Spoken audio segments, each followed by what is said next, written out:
मैं हाँ बिपनदीप Singh, student Punjabi university Patiala. जो अज दा अपना इंटरव्यू ਦਾ ਟੌਪਿਕ ਹੈਗਾ ਉਹ ਹੈਗਾ ਭਾਰਤ ਇੱਕ ਉੱਭਰਦੀ ਹੋਈ ਆਰਥਿਕ ਸ਼ਕਤੀ। ਜਿਵੇਂ ਕਿ ਆਪਾਂ ਸਾਰੇ ਜਾਣਦੇ ਹਾਂ, ਭਾਰਤ ਦਾ ਜੋ ਗਰੋਥ ਰੇਟ ਹੈ 2022-23 ਦਾ ਉਹ ਹੈਗਾ 7.2% ਤੇ ਜੋ RBI ਨੇ ਪ੍ਰੋਜੈਕਸ਼ਨ ਕੀਤੀ ਹੈ 2023 ਤੋਂ 24 ਦੀ ਉਹ ਹੈਗੀ ਹੈ 6.5%। ਇਹਦੇ ਨਾਲ ਹੀ ਜੋ ਆਪਣੀ ਭਾਰਤ ਦੀ ਆਰਥਿਕਤਾ ਹੈ ਉਹ ਹੈਗੀ ਹੈ 3.75 ਖਰਬ ਡਾਲਰਸ ਦੀ, ਜੋ ਕਿ ਵਿਸ਼ਵ ਵਿੱਚ 5ਵੇਂ ਨੰਬਰ ਤੇ ਹੈ ਤੇ ਭਾਰਤ ਤੋਂ ਅੱਗੇ 4 ਦੇਸ਼ ਹਨ ਜੋ ਕਿ ਹਨ USA, ਚਾਈਨਾ, ਜਾਪਾਨ ਤੇ ਜਰਮਨੀ। ਸੋ ਅੱਜ ਦੇ ਪ੍ਰੋਗਰਾਮ 'ਚ ਸਾਡੇ ਨਾਲ ਜੁੜੇ ਹਨ ਡਾਕਟਰ ਜਸਵਿੰਦਰ ਸਿੰਘ ਬਰਾੜ, ਜੋ ਕਿ ਇਕਨੋਮਿਕਸ ਦੇ ਪ੍ਰੋਫੈਸਰ ਹਨ ਪੰਜਾਬੀ ਯੂਨੀਵਰਸਿਟੀ ਪਟਿਆਲਾ ਵਿਖੇ।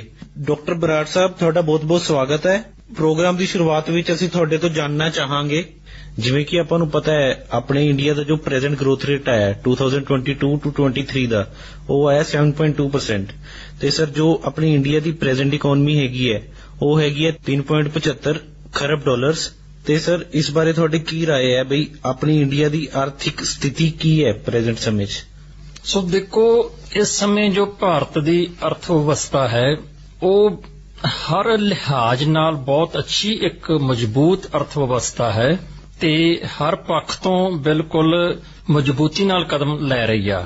ਜਿਹੜਾ ਆਪਣਾ ਇਸ ਸਮੇਂ ਗਰੋਥ ਰੇਟ ਵੀ ਆ, ਜਿਹੜਾ ਤੁਸੀਂ ਕਹਿ ਰਹੇ ਹੋ 7.2% ਆ, ਇਹ ਬਹੁਤ ਅੱਛਾ ਗਰੋਥ ਰੇਟ ਆ ਜੇ ਇਹਨੂੰ ਆਪਾਂ ਕੰਪੈਰੀਜ਼ਨ ਕਰਾਂਗੇ ਬਾਕੀ ਦੀਆਂ ਅਰਥ ਵਿਵਸਥਾਵਾਂ ਨਾਲ ਤੇ ਬਾਕੀ ਸਾਰੇ ਸਿਸਟਮਜ਼ ਦੇ ਨਾਲ, ਕਿਉਂਕਿ ਕੋਵਿਡ ਪੀਰੀਅਡ ਤੋਂ ਬਾਅਦ ਦਾ ਹੈ, ਪਰ ਇਹ ਗਰੋਥ ਰੇਟ ਆਪਣੇ ਆਪ ਵਿੱਚ ਬਹੁਤ ਹੀ ਰਿਮਾਰਕੇਬਲ ਗਰੋਥ ਰੇਟ ਆ ਜਿਹਦੇ ਤੇ ਇੰਡੀਅਨ ਇਕਨੋਮੀ ਹੈ ਜਿਹੜੀ ਜਿਹਦੇ ਤੇ ਪ੍ਰਾਊਡ ਕੀਤਾ ਜਾ ਸਕਦਾ ਤੇ ਸਹੀ ਦਿਸ਼ਾ ਦੇ ਵਿੱਚ ਜਾ ਰਹੀ ਆ।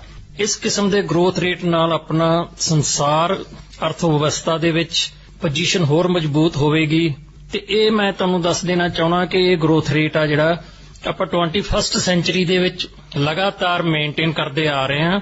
ਭਾਵੇਂ ਕੁਝ ਸਾਲਾਂ ਦੇ ਵਿੱਚ ਥੋੜਾ ਬਹੁਤਾ ਗਰੋਥ ਰੇਟ ਘੱਟ ਵੱਧ ਵੀ ਹੋਇਆ, ਪਰ ਇਹ ਗਰੋਥ ਰੇਟ ਜਿਹੜਾ ਬਹੁਤ ਨੋਟਿਸੇਬਲ ਗਰੋਥ ਰੇਟ ਆ ਜਿਹਦੀ ਸਾਰੇ ਪਾਸੋਂ ਐਪਰੀਸੀਏਸ਼ਨ ਵੀ ਹੋ ਰਹੀ ਆ। ਸਰ ਅਗਲਾ ਪੁਆਇੰਟ ਇਹ ਹੈ ਵੀ ਜੋ ਆਪਣੀ ਹਾਇਰ ਐਜੂਕੇਸ਼ਨ ਸਿਸਟਮ ਹੈ ਉਹਦੇ 'ਚ ਇੱਕ ਡਾਊਨਫਾਲ ਦੇਖਿਆ ਜਾ ਰਿਹਾ ਹੈ। ਜਿਹੜੀ ਉਹਦੀ ਕੁਆਲਿਟੀ ਹੈ ਉਹ ਹਮੇਸ਼ਾ ਘਟਦੀ ਜਾ ਰਹੀ ਹੈ, ਜਿਸ ਕਰਕੇ ਜਿਹੜੇ ਆਪਣੇ ਯੁਵਾ ਹੈ ਆਪਣੇ ਭਾਰਤ ਦੀ ਉਹ ਬਾਹਰ ਵੱਲ ਆਕਰਸ਼ਿਤ ਹੋ ਰਹੀ ਹੈ ਤੇ ਉਹ ਬਾਹਰਲੇ ਦੇਸ਼ਾਂ ਨੂੰ ਜਾ ਰਹੀ ਹੈ। ਇਸ ਚੀਜ਼ ਦਾ ਆਪਣੀ ਆਰਥਿਕ ਸਥਿਤੀ ਤੇ ਕੀ ਫਰਕ ਪੈਂਦਾ ਹੈ? ਦੇਖੋ, ਜਿਹੜੀ ਨੋਟ ਕਰਨ ਵਾਲੀ ਗੱਲ ਹੈ ਕਿ ਇੰਡੀਆ ਦਾ ਹਾਇਰ ਐਜੂਕੇਸ਼ਨ ਸੈਕਟਰ ਆ ਇਹ ਵੀ ਬਹੁਤ ਵੈਲ ਡਾਈਵਰਸਿਫਾਈਡ ਹਾਇਰ ਐਜੂਕੇਸ਼ਨ ਸੈਕਟਰ ਆ। ਭਾਵੇਂ ਇਹਦੇ ਵਿੱਚ ਕੁਝ ਪ੍ਰੋਬਲਮਸ ਆ ਰਹੀਆਂ ਨੇ, ਪਰ ਪਿਛਲੇ ਸਮੇਂ ਦੇ ਵਿੱਚ ਵੀ ਜੇ ਤੁਸੀਂ ਦੇਖੋਗੇ ਤਾਂ ਆਪਾਂ ਬਹੁਤ ਸਾਰੀਆਂ ਜਿਹੜੀਆਂ ਅੱਛੀਆਂ ਇੰਸਟੀਟਿਊਸ਼ਨਸ ਵੀ ਐਸਟੈਬਲਿਸ਼ ਕਰ ਸਕੇ ਹਾਂ, ਜਿਹਦੇ ਵਿੱਚ ਕਾਫੀ ਵੱਡਾ ਰੋਲ ਕਾਰਪੋਰੇਟ ਸੈਕਟਰ ਦਾ ਵੀ ਹੈ, ਬਾਕੀ ਪ੍ਰਾਈਵੇਟ ਯੂਨੀਵਰਸਿਟੀ ਦਾ ਰੋਲ ਵੀ ਹੈਗਾ। ਪਰ ਕਿਉਂਕਿ ਆਪਣਾ ਜਿਹੜਾ ਮੇਨ ਟਾਰਗੇਟ ਸੀ ਹਾਇਰ ਐਜੂਕੇਸ਼ਨ ਦੀ, ਜਿਹਨੂੰ ਅਸੀਂ ਕਹਿੰਦੇ ਆ ਮੈਸੀਫਿਕੇਸ਼ਨ, ਕਿ ਹਰੇਕ ਨੂੰ ਇਹਦੇ ਵਿੱਚ ਜਿਹੜਾ ਇਨਵੋਲਵ ਕੀਤਾ ਜਾਵੇ। ਪਿਛਲੇ ਸਮੇਂ ਦੇ ਵਿੱਚ ਆਪਾਂ ਬਹੁਤ ਸਾਰੇ ਜਿਸ ਤਰ੍ਹਾਂ ਦੇਖੋਗੇ ਕਾਂਸਟੀਚਿਊਂਟ ਕਾਲਜਸ ਵੀ ਖੋਲ੍ਹੇ ਨੇ, ਹੋਰ ਗਵਰਨਮੈਂਟ ਕਾਲਜ ਐਡ ਕੀਤੇ ਨੇ, ਪ੍ਰਾਈਵੇਟ ਕਾਲਜਸ ਵੀ ਐਡ ਹੋਏ ਨੇ, ਬਹੁਤ ਸਾਰੇ ਨਵੇਂ ਕੋਰਸ ਜਿਹੜੇ ਮਾਡਰਨ ਜਨਰੇਸ਼ਨ ਲਈ ਜ਼ਰੂਰੀ ਆ ਉਹ ਵੀ ਸਾਰੇ ਇਹਦੇ ਵਿੱਚ ਆਪਾਂ ਐਡ ਕੀਤੇ ਨੇ। ਹਾਂ, ਇਹਦੇ ਵਿੱਚ ਇਹ ਹੈ ਕਿ ਕੁਆਲਿਟੀ ਦੇ ਫਰੰਟ ਤੋਂ ਕੁਝ ਪ੍ਰੋਬਲਮਸ ਹੈਗੀਆਂ ਨੇ ਜਿਹੜੀਆਂ ਕਿ ਆਪਾਂ ਓਵਰਕਮ ਕਰ ਸਕਦੇ ਹਾਂ ਆਉਣ ਵਾਲੇ ਸਮੇਂ ਦੇ ਵਿੱਚ, ਕਿਉਂਕਿ ਜਿਹੜਾ ਸਮਾਂ ਇਹ ਬਿਲਕੁਲ ਚੇਂਜ ਹੋ ਗਿਆ, ਅਰਥ ਵਿਵਸਥਾ ਦੀ ਜ਼ਰੂਰਤ ਚੇਂਜ ਹੋ ਗਈ ਆ, ਜਿਹਦੇ ਵਿੱਚ ਸਕਿੱਲ ਦਾ ਰੋਲ ਆ ਜਿਹੜਾ ਬਹੁਤ ਇੰਪੋਰਟੈਂਟ ਹੋ ਗਿਆ। ਜਿਸ ਬੱਚੇ ਕੋਲੇ ਅੱਛੀ ਸਕਿੱਲ ਹੋਊਗੀ, ਜੌਬ ਓਰੀਐਂਟਡ ਸਕਿੱਲ ਹੋਊਗੀ, ਬੱਚਾ ਜਿਹੜਾ ਜਿਹਨੂੰ ਅਸੀਂ ਕਹਿੰਦੇ ਕਿ ਜੌਬ ਰੈਡੀ ਹੋਵੇਗਾ, ਉਹ ਬੱਚਾ ਜਿਹੜਾ ਮਾਰਕੀਟ ਦੇ ਵਿੱਚ ਆਪਣੀ ਜਗ੍ਹਾ ਬਣਾ ਲਊਗਾ। ਇੰਡੀਆ ਦੇ ਵਿੱਚ ਵੀ ਕੋਸ਼ਿਸ਼ ਹੋ ਰਹੀ ਆ ਕਿ ਕੁਝ ਵਰਲਡ ਕਲਾਸ ਜਿਹੜੀਆਂ ਯੂਨੀਵਰਸਿਟੀਜ਼ ਐਸਟੈਬਲਿਸ਼ ਕੀਤੀਆਂ ਜਾਣ, ਜਿਸ ਤਰ੍ਹਾਂ USA ਦੇ ਵਿੱਚ ਕੁਝ ਬਹੁਤ ਅੱਛੀਆਂ ਯੂਨੀਵਰਸਿਟੀਜ਼ ਨੇ। ਇੰਡੀਆ ਦੇ ਵਿੱਚ ਵੀ ਜਿਹੜੀ ਪ੍ਰੋਬਲਮ ਆ ਰਹੀ ਹੈ ਕਿ ਹਾਇਰ ਐਜੂਕੇਸ਼ਨ ਸੈਕਟਰ ਦੇ ਵਿੱਚ ਕੁਝ ਬਹੁਤ ਅੱਛੇ ਗਰੋਥ ਓਰੀਐਂਟਡ ਯੂਨੀਵਰਸਿਟੀਜ਼ ਹੈ ਨੇ, ਜਿਨ੍ਹਾਂ ਦੇ ਇੰਟਰਨੈਸ਼ਨਲ ਕੋਲੈਬੋਰੇਸ਼ਨਸ ਬਹੁਤ ਹੋ ਰਹੀਆਂ ਨੇ, ਇੰਟਰਨੈਸ਼ਨਲ ਐਕਸਚੇਂਜ ਪ੍ਰੋਗਰਾਮ ਵੀ ਉਹਨਾਂ ਦਾ ਹੈ, ਸਟੂਡੈਂਟ ਐਕਸਚੇਂਜ ਪ੍ਰੋਗਰਾਮ ਵੀ ਹੈ, ਉਹ ਫੋਰਨ ਦੀਆਂ ਫੈਕਲਟੀ ਵੀ ਇਨਵਾਈਟ ਕਰ ਰਹੇ ਨੇ, ਕੋਲੈਬੋਰੇਸ਼ਨ ਵੀ ਉਹਨਾਂ ਦੁਆਰਾ ਕੀਤੇ ਗਏ ਨੇ। ਪਰ ਕਾਫੀ ਇੱਕ ਸੈਕਸ਼ਨ ਇਹੋ ਜਿਹਾ ਵੀ ਆ ਜਿਹਦੇ ਵਿੱਚ ਜਿਸ ਤਰ੍ਹਾਂ ਤੁਸੀਂ ਬਿਲਕੁਲ ਠੀਕ ਕਿਹਾ ਕਿ ਕੁਆਲਿਟੀ ਦਾ ਇਸ਼ੂ ਜਿਹੜਾ ਬਹੁਤ ਸੀਰੀਅਸ ਆ ਰਿਹਾ, ਕਿਉਂਕਿ ਬੱਚੇ ਦੀ ਜਿਹੜੀ ਜਾਂ ਮਾਰਕੀਟ ਦੀ ਰਿਕੁਆਇਰਮੈਂਟ ਇਹ ਹੈਗੀ ਆ ਕਿ ਜਿਹੜਾ ਬੱਚਾ ਪੂਰੀ ਤਰ੍ਹਾਂ ਜੌਬ ਰੈਡੀ ਹੋਵੇ, ਉਹਨੂੰ ਥੋੜੀ ਜਿਹੀ ਟ੍ਰੇਨਿੰਗ ਦੇ ਨਾਲ ਹੀ ਉਹ ਜੌਬ ਦੇ ਵਿੱਚ ਅਬਜ਼ੌਰਬ ਹੋ ਜਾਵੇ, ਜਿਹੜਾ ਉਹਦਾ ਕੰਮ ਆ ਉਹਨੂੰ ਉਹ ਸਮਝ ਸਕੇ। ਕਿਉਂਕਿ ਜਿਹੜੀ ਅਰਥ ਵਿਵਸਥਾ ਹੈਗੀ ਆ ਉਹਦੇ ਵਿੱਚ ਟੈਕਨੋਲੋਜੀ ਦਾ ਬਹੁਤ ਇੰਪੋਰਟੈਂਟ ਰੋਲ ਆ। ਟੈਕਨੋਲੋਜੀਜ਼ ਨੇ ਕਈ ਕੋਰਸ ਆ ਜਿਹੜੇ ਤੁਹਾਡੇ ਰੈਲੇਵੈਂਟ ਕਰ ਦੇਣੇ ਆ, ਕਈ ਕੋਰਸਸ ਦੀ ਰੈਲੇਵੈਂਸ ਘਟਾ ਦੇਣੀ ਹੁੰਦੀ ਆ। ਇਹ ਕਿਸੇ ਵੀ ਇਕਨੋਮੀ ਦੇ ਵਿੱਚ ਇੱਕ ਨਾਰਮਲ ਵਰਤਾਰਾ ਹੁੰਦਾ ਕਿ ਟੈਕਨੋਲੋਜੀਕਲ ਪ੍ਰੋਗਰੈਸ ਹੋਣੀ ਬਹੁਤ ਜ਼ਰੂਰੀ ਹੁੰਦੀ ਆ। ਸੋ ਇਸ ਕਰਕੇ ਜਿਹੜੇ ਆਪਣੇ ਵਿਦਿਆਰਥੀ ਨੇ ਉਹਨਾਂ ਨੂੰ ਕਿਸ ਤਰ੍ਹਾਂ ਸਕਿਲਿੰਗ ਕਰਨੀ ਹੈ, ਰੀਸਕਿਲਿੰਗ ਕਿਸ ਤਰ੍ਹਾਂ ਕਰਨੀ ਹੈ, ਉਹਨਾਂ ਨੂੰ ਨਵੀਂ ਸਕਿੱਲ ਕਿਸ ਤਰ੍ਹਾਂ ਐਡ ਕਰਨੀ ਆ, ਇਹ ਸਾਰਾ ਕੁਝ ਬਹੁਤ ਇੰਪੋਰਟੈਂਟ ਆ ਤਾਂ ਕਿ ਉਹ ਮਾਰਕੀਟ ਦੇ ਵਿੱਚ ਆ ਸਕਣ। ਇਹਦੇ ਲਈ ਗਵਰਨਮੈਂਟ ਆਫ ਇੰਡੀਆ ਨੇ ਕਾਫੀ ਜ਼ਿਆਦਾ ਫੰਡ ਵੀ ਰੱਖਿਆ ਹੋਇਆ। ਸੋ ਇਸ ਕਰਕੇ ਜੇ ਆਪਾਂ ਜੋ ਹਾਇਰ ਐਜੂਕੇਸ਼ਨ ਸੈਕਟਰ ਨੂੰ ਥੋੜਾ ਬਹੁਤਾ ਹੋਰ ਰੈਗੂਲੇਟ ਕਰ ਲਈਏ ਤਾਂ ਮੇਰਾ ਖਿਆਲ ਨਾਲ ਬਹੁਤ ਅੱਛੇ ਰਿਜ਼ਲਟ ਪੈਦਾ ਹੋ ਸਕਦੇ ਨੇ। ਸਰ, ਆਪਣਾ ਜੋ ਦੇਸ਼ ਦੀ ਸਰਕਾਰ ਹੈ ਉਹ ਹਾਇਰ ਐਜੂਕੇਸ਼ਨ ਤੇ ਇਨਵੈਸਟਮੈਂਟ ਕਰ ਰਹੀ ਹੈ, ਬਟ ਕੀ ਆਪਣੇ ਕੋਲ ਸਰ ਨੌਜਵਾਨ ਪੀੜ੍ਹੀ ਨੂੰ ਦੇਣ ਲਈ ਰੋਜ਼ਗਾਰ ਹੈ? ਦੇਖੋ, ਜਿਹੜਾ ਰੋਜ਼ਗਾਰ ਹੈ ਇਹ 2-3 ਤਰ੍ਹਾਂ ਦੇ ਐਂਗਲ ਦੇ ਨਾਲ ਪੈਦਾ ਹੁੰਦਾ। ਇੱਕ ਰੋਜ਼ਗਾਰ ਇਹ ਹੈ ਕਿ ਜਿਹੜਾ ਮਾਰਕੀਟ ਨੇ ਆਪਣੇ ਆਪ ਰੋਜ਼ਗਾਰ ਪੈਦਾ ਕਰਨਾ, ਜਿਹਦੇ ਵਿੱਚ ਇੰਡਸਟਰੀਅਲਾਈਜੇਸ਼ਨ ਦਾ ਰੋਲ ਬਹੁਤ ਹੁੰਦਾ। ਨਵੀਂ ਜਿਹੜੀ ਆ ਇੰਡਸਟਰੀ ਆ ਰਹੀ ਆ ਉਹਨੇ ਰੋਜ਼ਗਾਰ ਪੈਦਾ ਕਰਨਾ ਹੁੰਦਾ, ਨਵੀਂ ਟੈਕਨੋਲੋਜੀ ਨੇ ਕੁਝ ਨਵੀਂ ਕਿਸਮ ਦਾ ਰੋਜ਼ਗਾਰ ਲਿਆਉਣਾ ਹੁੰਦਾ, ਕੁਝ ਪੁਰਾਣੀ ਕਿਸਮ ਦਾ ਰੋਜ਼ਗਾਰ ਉਹਦੇ ਨਾਲ ਘਟਣਾ ਹੁੰਦਾ। ਸੋ ਇਸ ਕਰਕੇ ਹਾਇਰ ਐਜੂਕੇਸ਼ਨ ਦੇਣੀ ਬਹੁਤ ਜ਼ਰੂਰੀ ਆ। ਇਹਦੇ ਸੋਸਾਇਟੀ ਨੂੰ ਬਹੁਤ ਬੈਨੀਫਿਟਸ ਨੇ, ਇੰਡੀਵਿਜੂਅਲ ਨੂੰ ਬਹੁਤ ਬੈਨੀਫਿਟਸ ਨੇ। ਹਾਂ, ਜੇਕਰ ਆਪਾਂ ਆਖੀਏ ਕਿ ਸਾਰਿਆਂ ਨੂੰ ਕਿਸੇ ਖਾਸ ਸਿਸਟਮ ਦੇ ਵਿੱਚ ਗਵਰਨਮੈਂਟ ਜੌਬ ਜਾਂ ਪਬਲਿਕ ਸੈਕਟਰ ਦੀ ਜੌਬ ਦੇ ਵਿੱਚ ਹੀ ਅਬਜ਼ਰਵ ਕਰ ਲਈਏ ਤਾਂ ਮੇਰਾ ਖਿਆਲ ਕਿਸੇ ਵੀ ਸਿਚੁਏਸ਼ਨ ਦੇ ਵਿੱਚ ਇਹ ਪੋਸੀਬਲ ਨਹੀਂ ਹੁੰਦਾ। ਆਪਾਂ ਨੂੰ ਜਿਹੜੀ ਮੈਨੂੰ ਲੱਗਦਾ ਇਸ ਸਮੇਂ ਲੋੜ ਹੈਗੀ ਆ ਕਿ ਬਹੁਤ ਐਕੈਡੈਮਿਕ ਓਰੀਐਂਟਡ ਕੋਰਸ ਦੇ ਨਾਲ ਕੁਝ ਐਂਟਰਪ੍ਰੀਨਿਓਰੀਅਲ ਕੋਰਸਸ ਵੀ ਸਟਾਰਟ ਕਰਨ ਦੀ ਜ਼ਰੂਰਤ ਹੈਗੀ ਆ ਤਾਂ ਕਿ ਬੱਚਾ ਆਪ ਵੀ ਰੁਜ਼ਗਾਰ ਪੈਦਾ ਕਰੇ, ਉਹਦਾ ਥਿੰਕਿੰਗ ਦਾ ਫਰੇਮਵਰਕ ਚੇਂਜ ਹੋ ਸਕੇ। ਜਿਸ ਤਰ੍ਹਾਂ ਸਟਾਰਟਅਪ ਹੈਗੇ ਨੇ, ਸਟਾਰਟਅਪ ਇਹਦੇ ਵਿੱਚ ਬਹੁਤ ਇੰਪੋਰਟੈਂਟ ਰੋਲ ਪਲੇ ਕਰ ਰਹੇ ਨੇ।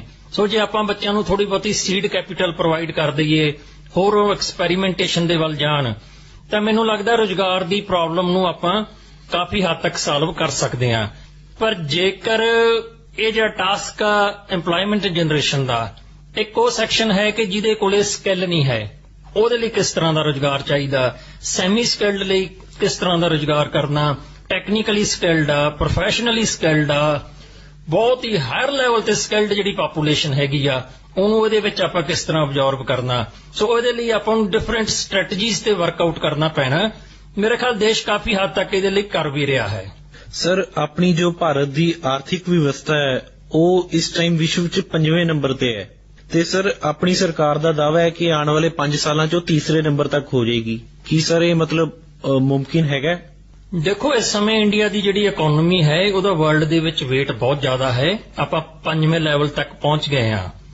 ਮੈਨੂੰ ਇਹ ਲੱਗਦਾ ਕਿ ਜੇਕਰ ਆਪਾਂ ਹੋਰ ਬੈਟਰ ਪਲੈਨਿੰਗ ਕਰ ਲਈਏ, ਹੋਰ ਜ਼ਿਆਦਾ ਜਿਹੜੀ ਆ ਪ੍ਰੋਪਰ ਰੈਗੂਲੇਟਰੀ ਸਿਸਟਮ ਇਹਦੇ ਵਿੱਚ ਐਸਟੈਬਲਿਸ਼ ਕਰ ਲਈਏ, ਕੁਝ ਹੋਰ ਗਵਰਨੈਂਸ ਦੇ ਇਸ਼ੂਜ਼ ਨੇ ਜੇ ਆਪਾਂ ਪ੍ਰੋਪਰਲੀ ਸਾਲਵ ਕਰ ਲਈਏ, ਜ਼ਿਆਦਾ ਯੂਥ ਨੂੰ ਮਾਰਕੀਟ ਦੇ ਨਾਲ ਆਪਾਂ ਰਿਲੇਟ ਕਰ ਲਈਏ, ਜਿਵੇਂ ਇੰਡੀਆ ਦੇ ਵਿੱਚ ਬਹੁਤ ਹੀ ਅੱਛਾ ਹੋ ਰਿਹਾ ਕਿ ਗਰਲਜ਼ ਐਜੂਕੇਸ਼ਨ ਜਿਹੜੀ ਬਹੁਤ ਇੰਪਰੂਵ ਕੀਤੀ ਆ, ਹਾਇਰ ਐਜੂਕੇਸ਼ਨ ਦੇ ਵਿੱਚ ਉਹਨਾਂ ਦਾ ਰੋਲ ਬਹੁਤ ਵਧਿਆ ਹੋਇਆ। ਸੋ ਇਸ ਕਰਕੇ ਮੈਨੂੰ ਲੱਗਦਾ ਆਪਣੀ ਐਗਰੀਕਲਚਰ ਵੀ ਬਹੁਤ ਅੱਛੀ ਪਰਫਾਰਮ ਕਰ ਰਹੀ ਹੈਗੀ ਆ ਇਸ ਸਮੇਂ। ਮੈਨੂੰ ਲੱਗਦਾ ਵਰਲਡ ਦੇ ਵਿੱਚੋਂ ਆਪਾਂ ਹੀ ਐਸੀ ਇਕਨੋਮੀ ਆ ਜਿਹਦੇ ਕੋਲ ਇਸ ਸਮੇਂ ਬਹੁਤ ਜ਼ਿਆਦਾ ਫੂਡ ਆ। ਨਹੀਂ, ਵਰਲਡ ਓਵਰ ਫੂਡ ਡੈਫੀਸਿਟ ਹੋਇਆ ਹੈ, ਖਾਸ ਕਰਕੇ ਯੂਕਰੇਨ ਦੀ ਵਾਰ ਤੋਂ ਬਾਅਦ। ਸੋ ਇੰਡੀਆ ਦੀ ਇਹ ਸਟਰੈਂਥ ਹੈਗੀ ਆ ਕਿ India is the only country at present time ਜਿਹਦੀ ਫੂਡ ਪ੍ਰੋਡਿਊਸਿੰਗ ਕੈਪੈਸਿਟੀ ਬਹੁਤ ਜ਼ਿਆਦਾ ਹੈਗੀ ਆ। ਸੋ ਇਸੇ ਕਰਕੇ ਆਪਣਾ ਮੈਨੂਫੈਕਚਰਿੰਗ ਸੈਕਟਰ ਵੀ ਕਾਫੀ ਇੰਪੋਰਟੈਂਟ ਹੋ ਰਿਹਾ ਹੈਗਾ। ਸੋ ਇਸ ਕਰਕੇ ਟੈਕਨੋਲੋਜੀਜ਼ ਵੀ ਹੈ ਨੇ। ਆਈ ਥਿੰਕ ਕਿ ਆਪਾਂ ਇਹ ਟਾਰਗੇਟ ਅਚੀਵ ਜ਼ਰੂਰ ਕਰ ਸਕਦੇ ਹਾਂ ਕਿਉਂਕਿ ਅਜੇ ਆਪਣੀ ਪੋਟੈਂਸ਼ੀਅਲ ਹੈ। ਹੋ ਸਕਦਾ ਇਹਦੇ 'ਚ ਥੋੜਾ ਬਹੁਤਾ ਡਿਲੇ ਜ਼ਰੂਰ ਹੋ ਸਕਦਾ, ਪਰ ਮੈਨੂੰ ਲੱਗਦਾ ਇੰਡੀਆ ਦਾ ਸਮਾਂ ਆ ਚੁੱਕਿਆ, ਏਸ਼ੀਆ ਦਾ ਸਮਾਂ ਆ ਚੁੱਕਿਆ, ਇੰਡੀਆ ਨੇ ਵੱਡੀਆਂ ਪਲਾਂਘਾਂ ਭਰਨੀਆਂ ਨੇ। ਸਰ, ਜੋ ਕੋਵਿਡ-19 ਦੇ ਦੌਰਾਨ ਆਪਣੇ ਭਾਰਤ ਦੇਸ਼ ਵਿੱਚ ਲੋਕਡਾਊਨ ਲੱਗੇ ਤੇ ਜੋ ਵਿਸ਼ਵ ਵਿੱਚ ਲੋਕਡਾਊਨ ਲੱਗੇ, ਉਸ ਚੀਜ਼ ਦਾ ਆਪਣੀ ਭਾਰਤ ਦੀ ਆਰਥਿਕ ਸਥਿਤੀ ਤੇ ਕੀ ਫਰਕ ਪਿਆ?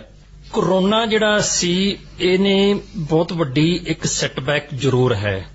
ਇਹਨੇ ਕਾਫੀ ਜ਼ਿਆਦਾ ਐਮਪਲਾਇਮੈਂਟ ਨੂੰ ਪ੍ਰਭਾਵਿਤ ਕੀਤਾ, ਇੰਡਸਟਰੀ ਨੂੰ ਪ੍ਰਭਾਵਿਤ ਕੀਤਾ, ਲੋਕਾਂ ਦੇ ਰਹਿਣ ਸਹਿਣ ਤੇ ਬਹੁਤ ਪ੍ਰਭਾਵਿਤ ਕੀਤਾ, ਬੜੀਆਂ ਮੁਸ਼ਕਲਾਂ ਦਾ ਸਾਹਮਣਾ ਕਰਨਾ ਪਿਆ।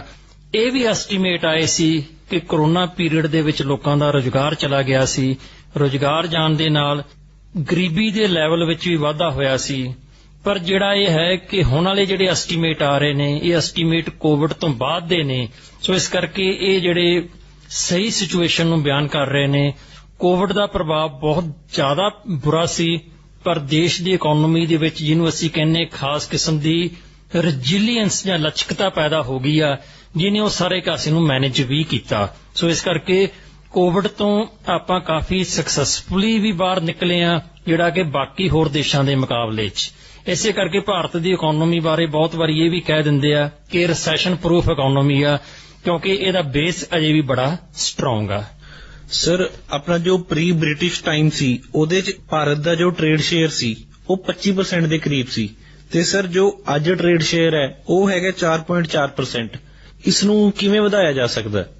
ਦੇਖੋ, ਇਹ ਆਪਾਂ ਕਾਫੀ ਲੰਬਾ ਸਮਾਂ ਜਿਹੜੀ ਆਪਣੀ ਫੋਰਨ ਟ੍ਰੇਡ ਦੀ ਪਾਲਿਸੀ ਆ, ਖਾਸ ਕਰਕੇ ਜਦੋਂ ਆਪਾਂ ਇੰਡੀਪੈਂਡੈਂਟ ਹੋ ਗਏ ਆ ਉਸ ਸਮੇਂ 'ਚ ਤੇ ਅੱਜ ਦੇ ਸਮੇਂ ਵਿੱਚ ਬਹੁਤ ਫਰਕ ਪੈ ਗਿਆ। ਉਸ ਸਮੇਂ 'ਚ ਆਪਣਾ ਟ੍ਰੇਡ ਦਾ ਸ਼ੇਅਰ ਬਹੁਤ ਘੱਟ ਸੀ, ਆਪਣੀਆਂ 3 ਜਾਂ 4 ਆਈਟਮਾਂ ਹੀ ਐਕਸਪੋਰਟ ਹੁੰਦੀਆਂ ਸੀ, ਖਾਸ ਕਰਕੇ ਵਿੱਚ ਉਹਦੇ ਟੀ ਦੀ ਐਕਸਪੋਰਟ ਵੀ ਬੜੀ ਇੰਪੋਰਟੈਂਟ ਹੋ ਜਾਂਦੀ ਸੀਗੀ, ਕਾਟਨ ਹੋ ਜਾਂਦੀ ਸੀਗੀ। ਪਰ ਉਸ ਤੋਂ ਬਾਅਦ ਜਿਹੜੀ ਆਪਾਂ ਪਾਲਿਸੀ ਅਡਾਪਟ ਕੀਤੀ ਸੀ ਇੰਡਸਟਰੀਅਲਾਈਜੇਸ਼ਨ ਦੀ, ਜਿਹਨੂੰ ਇੰਪੋਰਟ ਸਬਸਟੀਟਿਊਸ਼ਨ ਇੰਡਸਟਰੀਅਲਾਈਜੇਸ਼ਨ ਕਹਿੰਦੇ ਸੀਗੇ, ਉਹਦੇ ਵਿੱਚ ਆਪਾਂ ਡੈਲੀਬਰੇਟਲੀ ਜਿਹੜੀ ਕੋਸ਼ਿਸ਼ ਸੀਗੀ ਕਿ ਇੰਪੋਰਟਸ ਨੂੰ ਜਿਹੜਾ ਉਹਨਾਂ ਦੀ ਡੋਮੈਸਟਿਕਲੀ ਪ੍ਰੋਡਿਊਸ ਕੀਤਾ ਜਾਵੇ। ਉਹਦੇ ਵਿੱਚ ਆਪਾਂ ਬਹੁਤ ਕਾਮਯਾਬ ਹੋਏ ਆ, ਜਿਹਦੇ ਵਿੱਚ ਜਿਹੜੀ ਸੈਲਫ ਰਿਲਾਇੰਟ ਉਹਦੇ ਵੱਲ ਆਪਾਂ ਵਧੇ ਆ। ਹੁਣ ਆਪਣੀ ਜਿਹੜੀ ਪ੍ਰੋਬਲਮ ਇਹ ਹੈ ਕਿ ਸਰਵਿਸ ਸੈਕਟਰ ਦੇ ਵਿੱਚ ਆਪਾਂ ਬਹੁਤ ਅੱਛਾ ਪਰਫਾਰਮ ਕਰ ਰਹੇ ਆ, ਪਰ ਇਹ ਹੈ ਕਿ ਇਮੀਡੀਏਟਲੀ ਵਰਲਡ ਇਕਨੋਮੀ ਦੇ ਵਿੱਚ ਟ੍ਰੇਡ 'ਚ ਸ਼ੇਅਰ ਵਧਾਉਣਾ ਇੰਨਾ ਜ਼ਿਆਦਾ ਈਜ਼ੀ ਨਹੀਂ ਹੈ। ਉਹਦੇ ਕੁਝ ਸਾਰੇ ਕਾਰਨ ਨੇ। One is our domestic consumption. ਆਪਣਾ ਡੋਮੈਸਟਿਕ ਕੰਜ਼ੰਪਸ਼ਨ ਇੰਡੀਆ ਇਟਸੈਲਫ ਬਹੁਤ ਵੱਡੀ ਮਾਰਕੀਟ ਆ, ਸੋ ਇਸ ਕਰਕੇ ਜੋ ਪ੍ਰੋਡਿਊਸ ਹੋ ਜਾਂਦਾ ਹੈ ਇਸ ਸਮੇਂ, ਜਿਸ ਤਰ੍ਹਾਂ ਐਗਰੀਕਲਚਰ ਐਕਸਪੋਰਟਸ ਤੁਸੀਂ ਲਓਗੇ, ਇੰਡੀਆ ਹੋ ਸਕਦਾ ਆਉਣ ਵਾਲੇ ਸਮੇਂ ਦੇ ਵਿੱਚ ਵਰਲਡ ਦਾ ਫੂਡ ਬਾਸਕਟ ਦਾ ਬਣ ਜਾਵੇ ਤੇ ਆਪਾਂ ਇੰਨਾ ਜ਼ਿਆਦਾ ਫੂਡ ਇਹਦੇ 'ਚ ਪ੍ਰੋਡਿਊਸ ਕਰਨ ਲੱਗ ਜਾਈਏ। ਪਰ ਕਿਉਂਕਿ ਡੋਮੈਸਟਿਕ ਇਨਕਮ ਵਧ ਰਹੀ ਆ, ਪਾਪੂਲੇਸ਼ਨ ਵਧ ਰਹੀ ਆ, ਜਿਹੜਾ ਕੰਜ਼ੰਪਸ਼ਨ ਪੈਟਰਨ ਚੇਂਜ ਹੋ ਰਿਹਾ, ਉਹ ਡੋਮੈਸਟਿਕਲੀ ਬਹੁਤ ਜ਼ਿਆਦਾ ਅਬਜ਼ੌਰਬ ਹੋ ਜਾਂਦਾ ਹੈ। ਪਰ ਮੈਨੂੰ ਲੱਗਦਾ ਜਿਸ ਤਰ੍ਹਾਂ ਆਪਣੀਆਂ, ਜੇਕਰ ਮੈਂ ਤੁਹਾਨੂੰ ਦੱਸਾਂ, ਆਇਲ ਐਕਸਪੋਰਟਸ ਨੇ ਉਹ ਇੰਡੀਆ ਦੀਆਂ ਬਹੁਤ ਵਧੀਆਂ ਹੋਈਆਂ ਨੇ। ਆਪਣੀ ਰਿਫਾਈਨਿੰਗ ਕਪੈਸਿਟੀ ਜਿਹੜੀ ਬਹੁਤ ਜ਼ਿਆਦਾ ਜਨਰੇਟ ਹੋਈ ਆ। ਇੰਡੀਆ ਮੇਰੇ ਖਿਆਲ ਏਸ਼ੀਆ ਦੇ ਵਿੱਚੋਂ ਵੱਡੀਆਂ ਜਿਹੜੇ ਰਿਫਾਈਨਰਸ ਨੇ ਉਹ ਵੀ ਇੰਡੀਆ ਦੇ ਵਿੱਚ ਨੇ। ਸੋ ਇਸ ਕਰਕੇ ਉਸ ਐਂਗਲ ਤੋਂ ਆਪਾਂ ਕੁਝ ਵਧਾ ਸਕਦੇ ਹਾਂ। ਹਾਈ ਟੈਕ ਐਕਸਪੋਰਟਸ ਦੇ ਵਿੱਚ ਵੀ ਪੋਟੈਂਸ਼ੀਅਲ ਹੈਗੀ ਆ, ਕਿਉਂਕਿ ਜਿਹੜੀਆਂ ਬਹੁਤ ਵੱਡੀਆਂ ਕੰਪਨੀਆਂ ਨੇ ਉਹ ਇੰਡੀਆ ਦੇ ਵਿੱਚ ਇਸ ਸਮੇਂ ਆਪਰੇਟ ਕਰ ਰਹੀਆਂ ਨੇ। ਇਸੇ ਤਰ੍ਹਾਂ ਜਿਹੜਾ ਆਪਾਂ ਪ੍ਰੋਡਕਸ਼ਨ ਲਿੰਕਡ ਇਨਸੈਂਟਿਵ ਪ੍ਰੋਗਰਾਮ ਸ਼ੁਰੂ ਕੀਤਾ ਹੈ, ਆਪਾਂ ਕੋਸ਼ਿਸ਼ ਕਰ ਰਹੇ ਹਾਂ ਕਿ ਚਿਪ ਦੀ ਜਾਂ ਸੈਮੀ ਕੰਡਕਟਰ ਦੀ ਪ੍ਰੋਡਕਸ਼ਨ ਵੀ ਇੱਥੇ ਸਟਾਰਟ ਕੀਤਾ ਜਾਵੇ। ਬਟ ਜੇ ਤੁਸੀਂ ਇਸ ਦੇ ਨਾਲ ਹੀ ਨੋਟ ਕਰੋਗੇ ਤਾਂ ਇੰਡੀਆ ਦੇ ਵਿੱਚ ਵੀ ਜਿਹੜੀਆਂ ਬਹੁਤ ਕੁਆਲਿਟੀ ਮੈਨੂਫੈਕਚਰਿੰਗ ਹੋ ਰਹੀ ਆ। ਸੋ ਇਸ ਕਰਕੇ ਥੋੜਾ ਬਹੁਤ ਆਪਾਂ ਨਿਊ ਮਾਰਕੀਟਸ ਵੀ ਟੈਪ ਕਰ ਸਕਦੇ ਹਾਂ। ਖਾਸ ਕਰਕੇ ਮਿਡਲ ਈਸਟ ਦੀ ਮਾਰਕੀਟ ਹੈ, ਰਸ਼ੀਆ ਨਾਲ ਆਪਣੇ ਰਿਲੇਸ਼ਨ ਹੁਣ ਕਾਫੀ ਅੱਛੇ ਹੋਏ ਨੇ, ਸੈਂਟਰਲ ਏਸ਼ੀਅਨ ਕੰਟਰੀਜ਼ ਨਾਲ ਆਪਾਂ ਟ੍ਰੇਡ ਵਧਾ ਸਕਦੇ ਹਾਂ। ਮੈਨੂੰ ਲੱਗਦਾ ਇਸ ਦਿਸ਼ਾ ਵੱਲ ਯਤਨ ਕਰਨੇ ਸ਼ੁਰੂ ਕੀਤੇ ਜਾ ਚੁੱਕੇ ਆ, ਕਿਉਂਕਿ ਐਕਸਪੋਰਟਸ ਦੇ ਐਂਗਲ ਤੋਂ ਪੋਜੀਸ਼ਨ ਆਪਣੀ ਹੁਣ ਕੰਫਰਟੇਬਲ ਹੈ। ਸੋ ਇਸ ਕਰਕੇ ਚਾਂਸਸ ਹੈ ਨੇ, ਆਪਾਂ ਇਸ ਡਾਇਰੈਕਸ਼ਨ ਦੇ ਵੱਲ ਜਾ ਵੀ ਰਹੇ ਹਾਂ। ਮਾਰਕੀਟ ਦੇ ਵਿੱਚ ਆਪਣਾ ਜਿਹੜਾ ਸ਼ੇਅਰ ਵੱਧ ਵੀ ਸਕਦਾ ਹੈ ਆਉਣ ਵਾਲੇ ਸਮੇਂ 'ਚ। ਸਰ, ਜਿਵੇਂ ਕਿ ਤੁਸੀਂ ਕਿਹਾ, ਆਪਣੇ ਦੇਸ਼ ਦੀ ਜੋ ਐਗਰੀਕਲਚਰ ਪ੍ਰੋਡਕਸ਼ਨ ਹੈ, it is growing on a large scale.